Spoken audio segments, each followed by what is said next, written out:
Над 39 милиони денари штета на земјоделците им предизвика невремето кое во мај минатата година го зафати Лозово. Уништени се 406 хектари посејани со житни и градинарски култури, како лозови и јовошни насади. Општинската комисија за проценка на штети има прифатено 294 барања од физички и правни лица. Утврдената конечна причинета штета е добиена на тој начин што количината на штета на производот е помножена по цената на 1 килограм и од пресметаната сума за обештетување одбиени се некаде околу 15% како дел од нереализирани трошоци.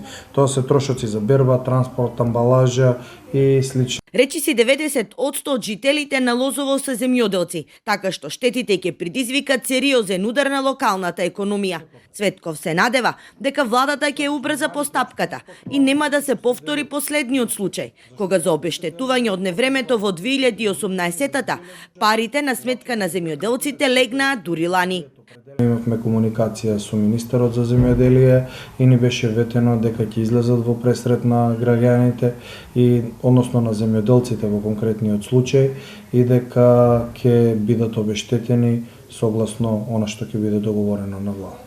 Минатата година кон крајот на мај во една недела дури 3 невремиња ја погодија руралната општина Лозово. Поројните дождови поплавија неколку населени места, општината остана без чиста вода за пиење, а градот со големина на орев уништи шофершајбни возила и кровни конструкции.